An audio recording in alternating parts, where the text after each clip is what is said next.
This is the only Switch Pro controller you will ever need, and let me tell you why. This is the NYXI Hyperion Pro, and it's currently my new favorite Switch controller. NYXI was nice enough to send their newest Pro controller over, and you may be familiar with this brand because they're the ones who put out the GameCube-designed Pro controller that everyone's using. But let's not waste any time, let me get this opened up and tell you about the specs.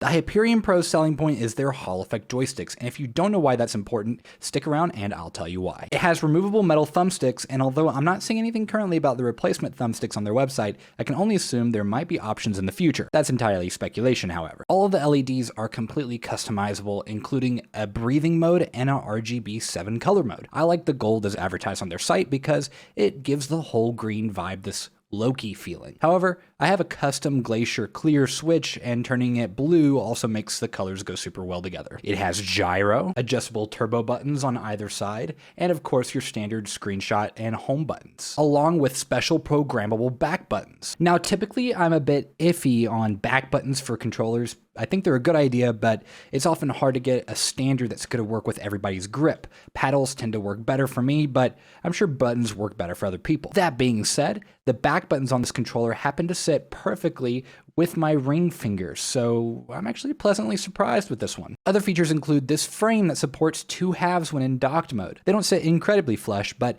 I'm sure this is so that the frame does sit flush when using it with regular Joy-Cons. Or I don't know, but I definitely did some testing with the frame with my clear Joy-Cons and I didn't hate it. The buttons are nice and clicky, but I'm even more impressed with the responsive triggers. In my last controller review, I was displeased with the range that 8BitDo had on their triggers. Although it was necessary for compatibility with games that use it, I like a clicky or responsive hair trigger, not just in the software, but physically. And I know you in the comments are going to mention that it's because the Switch doesn't accept the analog inputs for triggers, but look, it's a feature and I like it, so there. Anyways, remember when I mentioned those thumbsticks? Let me tell you why those are so important. Without getting too complicated, the most common thumbstick design is an analog thumbstick. This means that the thumbsticks trigger buttons based on the direction that the player is inputting.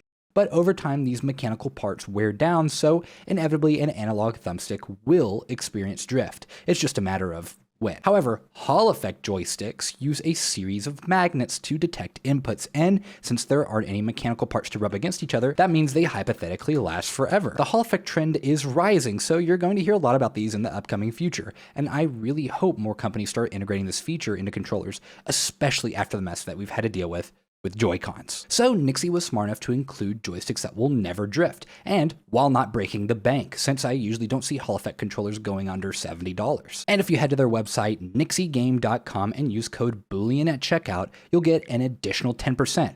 That's code Boolean at checkout. I've seen this style of controller that replaces the Joy-Cons, but I've never understood how much of a difference they made. But when I began testing for this video, I literally said out loud, I get it. The Joy-Con has its use, especially for some of the more niche titles, Mario Party, 1, 2, 3 Switch, but overall, if you're playing undocked, you need ergonomics. And if you're not playing docked, you still need the form factor. It trumps the included frame that Nintendo provides by a long shot. So in short, I can definitely recommend the NYXI Hyperion Pro, and I'm probably going to be using it as my main controller for a long time. Let me know in the comments if there are any other controllers I should take a look at, and I will see you next time.